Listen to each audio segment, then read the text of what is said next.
the operator. Today's conference is scheduled to begin momentarily.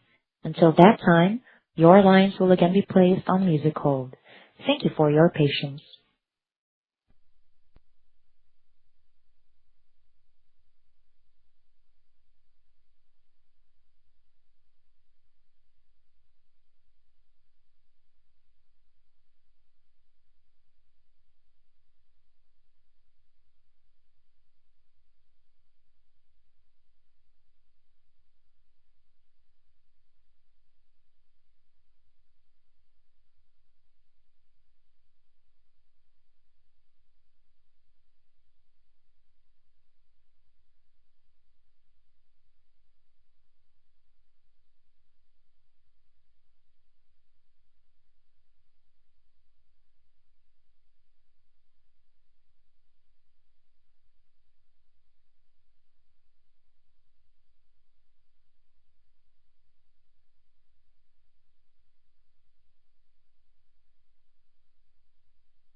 Demand growth in our Nexus portfolio, our data center switching, which predominantly goes into private cloud infrastructure into the enterprise. And then obviously the web scale performance that we saw with, 3 out of the 6 growing over 100% year over year, 2 of the 6 growing over 50% year over year. So it was very balanced. And so far, I think that despite the geopolitical risk, despite the uncertainty that's going on in the U.S. and in the marketplace around the world, I think the one thing our customers understand is that their need to continue spending on technology is just there, and there's so much change going on right now from a technology perspective that there's both excitement about the opportunity, and candidly, there's a little bit of fear of slowing down too much and letting your competition get too much ahead of you. So we saw solid demand. Thank you, Mita. And I just want to remind analysts to ask one question and a follow-up question at the same time. Michelle, we can move to the next analyst. Thank you. Ben Reitzes with Melius Research. You may go ahead, sir. Yeah, hey, thanks a lot, guys, and congrats on the quarter. It's good to see you guys with the momentum.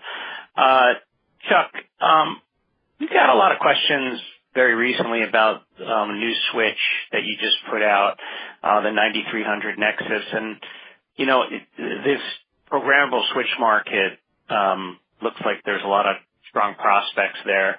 Just wondering if you could talk a little bit more about that product and maybe why you went with AMD for the product and what that means for your, versus your NVIDIA products. And my follow-up just is with regard to the overall comment, of just overall demand just sounds so much better than a few quarters ago. I just wanted some, the view that do you still think people are getting ready for AI, or I don't know if I heard that from you this time that you were thinking the last 2 quarters people were getting ready for AI and it picked up, and this just sounded like a little more firm. But I was just wondering for a little more color on that. Hopefully that didn't run on too long, Sammy. But I'll pass it back to you. Thanks, Ben. No, we got them both. Look, first and foremost, I want to just thank the team and our product organization, because the innovation that they've been delivering over the last 12 to 18 months has been at a pace that we haven't seen in a very long time. We've seen a lot in the cloud space, in the security space, a lot in the silicon space, and then in the web scale infrastructure. And now I think what you referenced, this switch with a DPU in it, is a great example of the innovation that we are going to drive in our core networking portfolio. And so it's I can't speak to exactly why the team chose the AMD DPU, other than I'm sure they did an analysis and thought it was the best solution for us. But this is it's a breakthrough product, because it allows us to, candidly, we can take security out of these appliances that they come in and put it where it belongs, which is everywhere. Security needs to be deployed everywhere, and this really allows us to integrate security deeply into the network and at the speed of the network. So what this allows us to do is you can run network services or security services on these DPUs in the network at the speed of the ASICs, as opposed to moving this traffic to a central place where you're going to be limited by the processing power of a single box. And so the first use case, as you are aware, is Hypershield, which we announced, and we had a couple of big Fortune wins in the prior quarter, even as we're just building out the final capabilities on Hypershield. So that's going to be the first deployment. If you think about the use case, you could put one of these switches sitting in between zones in a data center and running all the traffic through it at line speed and doing security inspection via Hypershield to protect different zones from east-west threats. So we think it's got a lot of potential, and this is just the first service or first use case that the teams have come up with. On your second question, we absolutely believe that a lot of this demand is being driven by customers preparing for AI. We even think a lot of the telco demand that we see are the telcos building out their networks to be prepared to deliver AI as a service or AI-driven services. And so while I didn't call it out, it's one of the pillars that we talk about relative to our role in AI. And we do think there's an acceleration of companies that are just trying to get prepared for what they're going to need. It's clear that agentic AI work streams are going to put more capacity onto the network. Thank you, Ben. Michelle, can we move to the next analyst? Thank you. Matthew Nicknam with Deutsche Bank. You may go ahead, sir. Hey guys, thanks so much for taking the question. Just maybe to dovetail on the prior question, you talked, Chuck, about enterprises investing a little bit more in AI. I'm just wondering, as they come into the new calendar year, what you're seeing and hearing specifically from enterprise customers on the AI front and how meaningful it is for your business today. And then just as a follow-up, maybe for Scott, you did about 68.7% on a gross margin front this past quarter. I think the guide implies a step down to between 67 to 68%. I'm wondering maybe what informs that view. Thanks so much. So I'll say what we're seeing on the enterprise side relative to AI is it's still customers are still in the very early days, and they all realize they need to figure out exactly what their use cases are. We're starting to see some spending though on specific AI-driven infrastructure. And we think as we get AI pods out there, we got Hyperfabric coming, we got AI Defense coming, we have Hypershield in the market, and we got this new DPU switch. They're all going to be a part of the infrastructure to support these AI applications. So we're beginning to see it happen, but I think it's also really important to understand that as the enterprises leverage their private data, their proprietary data, and they'll do some training on that, and then they'll run inference, obviously, against that. We believe that opportunity is an order of magnitude higher than what we've seen in training to date. So we're going to continue to innovate and build capabilities to put ourselves in a better position to be a real beneficiary as this continues to accelerate. But as of today, we feel like we're in pretty good shape. And Matthew, on your question on gross margin, the guide at 67 to 68% for Q3. And by the way, I think it settles in that range for the full year. What's built into that and driving the step down from where we were in Q2 is we have, and this was noted in my commentary up front, we have built in the cost of the proposed tariffs that we've seen so far. So the additional 10% in China, the 25% on Canada and Mexico. Canada has a negligible impact on us. And the steel and aluminum, we've quantified those out again, assuming the March 1st date. I think it's such a fluid environment right now. It's very difficult to say what's actually going to happen. But I wanted to protect the guide and ensure that we built in the 25% that's been proposed. I will tell you, we've got a supply chain team that over the last several years has built a lot of muscle around the tariff that we had in China and how do we work our way around that. And from the time that was first imposed to where we are now, our mitigation activities have reduced our exposure there by about 80%. So we've game planned out several scenarios and steps we could take. Depending on what actually goes into effect, we'll start to take those steps to mitigate the impact of the tariffs. But what I built into the cost of goods sold, that's where the tariffs will hit, is the full effect of 25% in Mexico, Canada, and the additional 10% in China. With no mitigation at this point. With no mitigation built in at this time. Thank you, Matt. Michelle, we can move to the next analyst. Samik Chatterjee with JP Morgan. You may go ahead, sir. Hey, thanks for taking my questions. I guess maybe I'll follow up on that tariff question to start off. You do mention you're embedding in the cost of the tariffs, but I think we're getting a lot of questions also in terms of how to think about demand. So, Chuck or Scott, I mean, any thoughts in terms of how you've seen enterprise customers respond on a demand basis to previous tariffs, and how does that inform your view in terms of what to expect for demand? And sort of, are you seeing any pull forward from customers to avoid some of these tariffs in the first place? And for my follow-up, I think it's more about the hyperscaler and the AI momentum you're seeing there. You're seeing strong momentum in orders, but what is, maybe if you can give us some insights on deployments. We can see the strong CapEx numbers or guidance from them, but is there any acceleration or sort of more on track in terms of deployment pace relative to what you expected? Thank you. Yes, Samik, on the first question, we're not seeing any evidence of customer pulling demand ahead. I think the tariff environment is very fluid right now. It's a very dynamic environment. While everyone is taking note, I think until we know what's actually going to go into effect, it would be very difficult for our customers to decide what to do. I think the other thing that as we look at the steps we would take to mitigate the impact of demand, there are a number of steps we can take to offset the cost. We obviously would have price as a lever, but there's a number of considerations that we'd have to go through before we got there. Right now, I don't envision that. What we would look to do first is make some of the changes we need to make inside the supply chain to mitigate the impact of whatever tariff regime gets put into place. So not seeing any evidence of any pull ahead in demand. Yeah, Samik, I think on the question relative to the web scale demand versus their deployments, I think that I think, the bottom line is that I've sat with all these customers and they've looked at me and said, if you can build more, we will buy more. So I think that, a couple of them had initial targets for how many units they wanted in 2025, and that number's already gone up by 50%. So I think the deployments are moving very rapidly, and on track, and we continue to respond to all of their demand and frankly the changes that they make as their strategy evolves on it. It's very dynamic. It's a very dynamic market. Thank you, Samik. Michelle, we can move to the next analyst.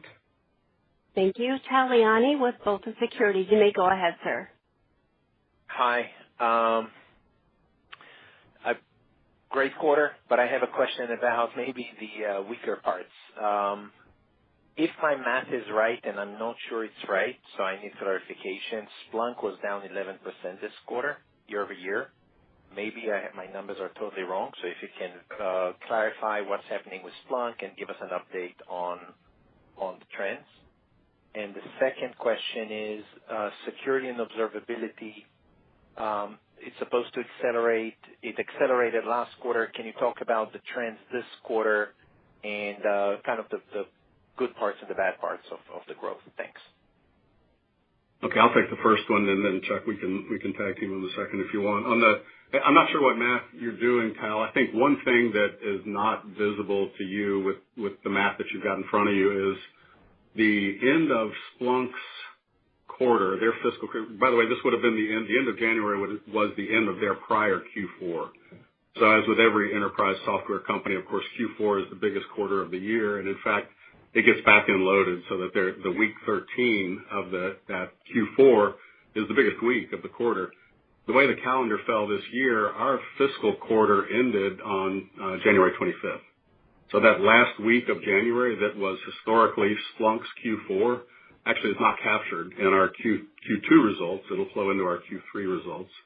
That may be what's throwing you off on the math. Splunk is still growing double digits.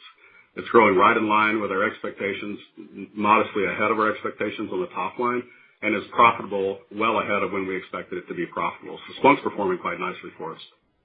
Yeah, and on the security front, what I would say, Tal, is that look, we had always said we expected to see the acceleration in the second half of this year. We saw the last 4 quarters of growth from a demand perspective in organic security, which is a good sign.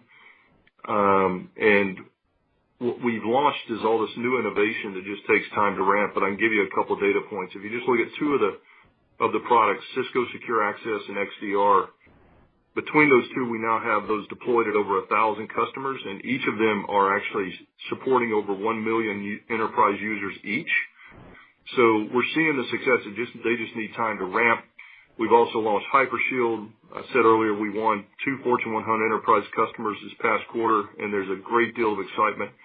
If you look at AI defense with the AI summit that we did recently, I think there's about 20 some odd customers who are interested in going to proof of concept with us right now on it. We had almost half the Fortune 100 there for that event. So I feel good about where we are. It'll turn into greater demand as we just continue to scale these products. Thank you, Tal. Michelle, can we move to the next analyst? Amit Daryanani with Evercore ISI. You may go ahead, sir. Great. Thanks. This is Michael Fisher on for Amit. Just a quick question on the 700 million AI orders so far this year. Are these mainly switching in optical wins, or are you seeing wins with some other products? And then just curious if you're expecting any of these, you've seen some very strong AI orders. Are we expecting these to start converting into revenue this fiscal year, or is that more of a fiscal 26 dynamic? Thank you. Thanks, Amit. I'll take the first one, and Scott, you can speak to the revenue. On the 700 million in AI orders, it's a combination of systems, silicon, optics, and optical systems. And I think if you break it down, it's about half is in silicon and systems. And but it continues to accelerate, and I'd say the teams have done a great job on the silicon front. We've invested heavily in more resources there. The team is running parallel development efforts for multiple chips that are staggered in their time frames. They've worked hard. They are increasing the yield, which is a positive thing. And so, we feel good about it, but it's a combination of all those things that we're selling to the customers. Scott, on the revenue side? Yeah, it's no different than what we've said all along about when we expect this to turn into revenue. We knew the orders would come in well ahead of the actual ship dates. We do expect to see this revenue begin to ramp in the second half of the year, and that's consistent with what we've said from the start. Thank you for the questions. And Michelle, we can move to the next analyst. Thank you. Our next caller is Jim Fish with Piper Sandler. You may go ahead, sir. Hey, guys. Nice quarter. Working off a few of the things you guys just have talked about here, can you just first give us an update as to the actual penetration of the 6,500 large customers you guys expected between Cisco and Splunk to jointly go after, and any further bundling plans you have beyond what you just announced? And then secondly, to the last question, what are you guys seeing from where you're winning within the data center between the Silicon One approach versus sort of the systems approach with your AI wins? Would love additional color there. Thanks, guys. Thanks, Jim. So on the Splunk side, I would say it's still early. These are still long sales cycles, and we're continuing to make progress. We are having wins. I mean, they're clearly out there. We also have seen the benefit of the portfolio coming together with large customers doing our broad-based, what we call WPAs, and that are inclusive of Splunk now, the old Cisco WPAs that are inclusive of Splunk. And we talked about the Splunk team that had a deal that they were leading that actually expanded the Cisco footprint. So we are beginning to see that, and we'll continue to see it as we go forward. I think you'll see as we get into the next couple of quarters, you're going to see more and more cross-selling sales incentives that the teams are putting in place that I think will continue to accelerate that. And on the second question, I think it was about how they're looking at systems versus silicon. Systems versus silicon. Yeah, I think that by and large it's systems. Actual just raw silicon sales are still very small as a percentage of the total business. So the general method of consumption is just to buy the systems. Thank you, Jim. Michelle, we can move to the next analyst. David Vogt with UBS. You may go ahead, sir. Great. Thanks, guys, for taking my question. So I'll give you both, obviously, at the same time. So I'm just trying to square, Chuck, your comments about the strength that you're seeing across the business, because it looks like ex-Splunk enterprise orders maybe decelerated a little bit sequentially, and the strength in, I guess it looks like the Americas was mostly SP and cloud. And then the second question I have is, maybe longer term, there's been a large number of project announcements over the last couple of weeks with some pretty big announcements from maybe the white box ODM space with some big wins as well. So maybe anything you can touch on from a competitive perspective on how you're thinking about maybe these bigger projects that have been announced, maybe the risks out there from some of these other alternatives like DeepSeek, and then some of these wins that have been announced by some of the ODM market, and how you're thinking about the landscape. Thanks. Yeah. Okay. So first of all, on the enterprise, we've had 4 quarters of continued recovery. It was a little slower growth year over year than it was in Q1, but it's important to understand, I think Q2 over Q1 was up 29%. We literally took over $1 billion more in orders in Q2 than Q1, so I don't think there's anything to be overly concerned about right there. And we saw real good strength in Asia in double digits, and I think Europe was close to double digits, and U.S. enterprise just had a bunch of big deals in Q1 that I think just kind of slowed them down a little bit for Q2. On these other deals, I mean, if you look at technologies like DeepSeek, we think as not DeepSeek in particular, but we think as we see more of this democratization of the access, that it's going to just facilitate a faster advancement of AI applications in the enterprise, first of all. Secondly, I think we ran our AI defense model. I think we did 50 prompts, and the team, this was in 48 hours of this thing being out, and I think they proved every time that they could jailbreak this thing pretty easily. So I think we got to be careful as well. And the final thing I'd say on a lot of these unique deals out there, these bigger deals, I think we're having success in the web scale space, and I think if we're being chosen in that space, I think we'll have a real good opportunity to play in these other emerging opportunities as they come about as well. Thank you, David. Michelle, we can move to the next analyst.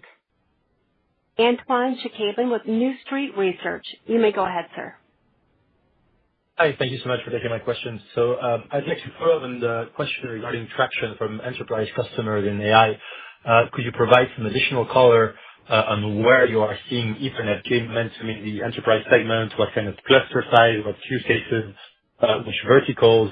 And then as a follow-up, I'd love to hear your perspective on what you're hearing from these customers in terms of data center space and in particular access to power as potentially being a bottleneck to roll out infrastructure this year. Thank you.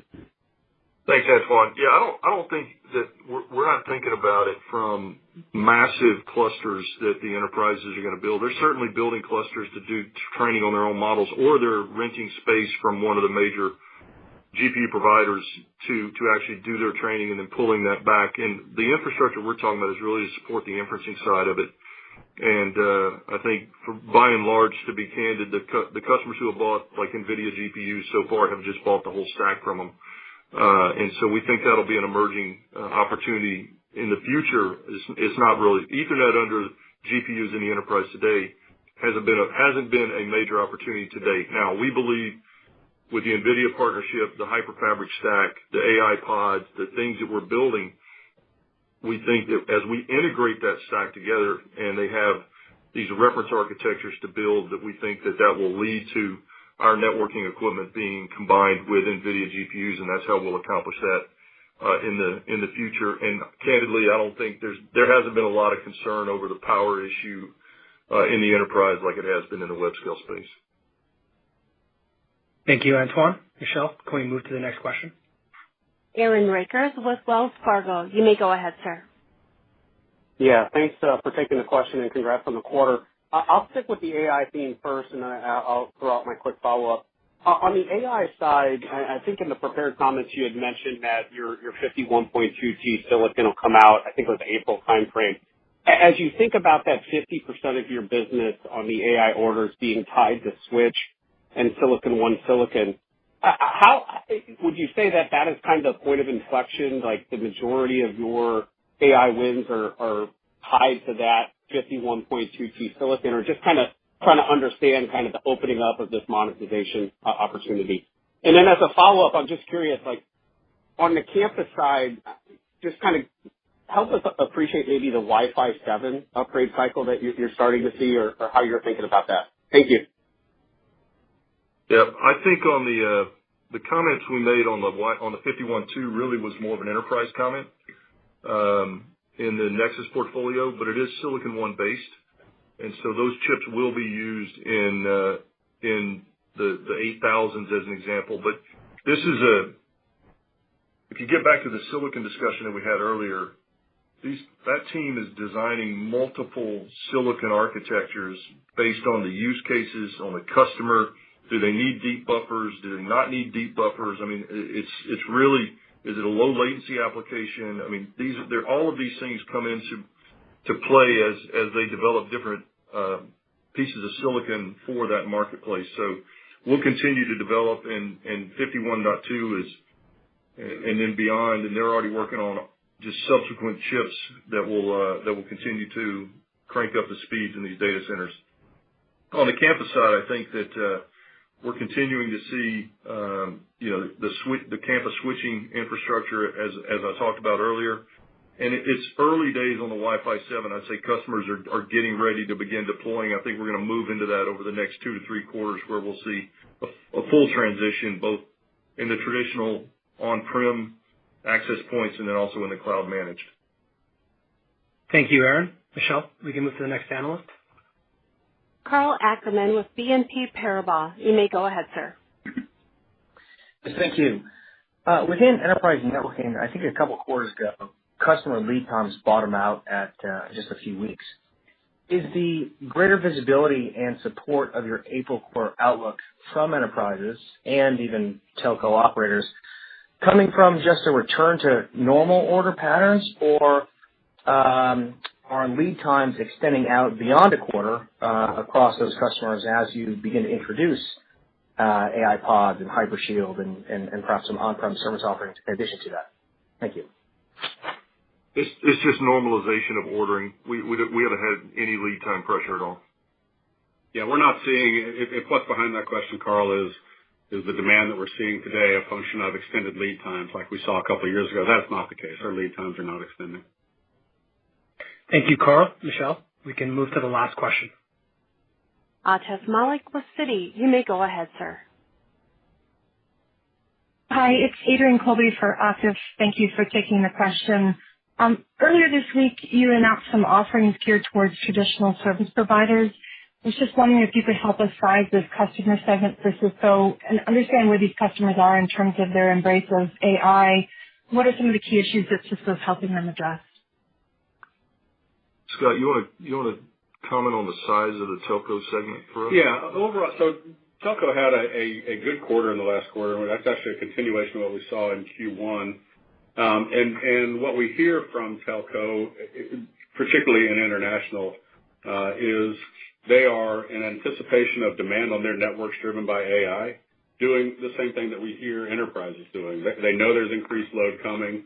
In many cases, they've sweated those assets for some time because of the state of the financials in that industry.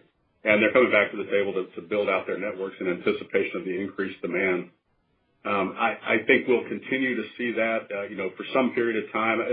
Telco by its nature and the size of the telco customers that we have can be a little bit episodic, a little bit, big deals in one quarter and not in the next.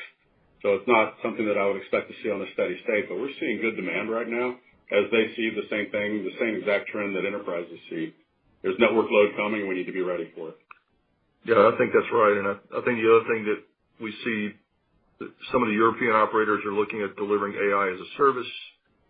We see a lot of them planning for AI edge applications that are sitting at the edge of their networks that they're managing for customers, et cetera. So they are preparing for sure. Thank you, Adrian. And I want to hand it over to Chuck for some closing remarks.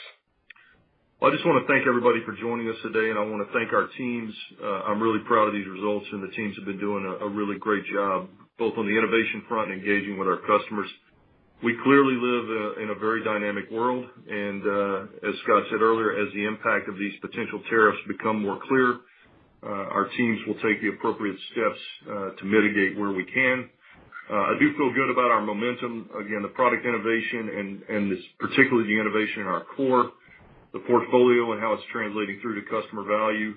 Clearly the AI tailwind, as well as the integration that has occurred so far relative to Splunk, and just the team's pure out execution. I'm confident in the steps we've been taking.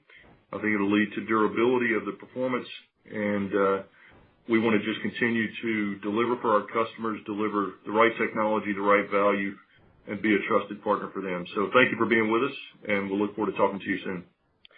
Cisco's next quarterly call, which will reflect our fiscal year 2025 third quarter results, will be on Wednesday, May 14, 2025, at 1:30 p.m. Pacific Time, 4:30 p.m. Eastern Time. This concludes today's call. If you have any further questions, please feel free to contact the Cisco Investor Relations Department, and we thank you very much for joining the call today. Thank you for participating on today's conference call. If you would like to listen to the call in its entirety, you may call 1-800-395-6236. For participants dialing from outside the U.S., please dial 203-369-3270.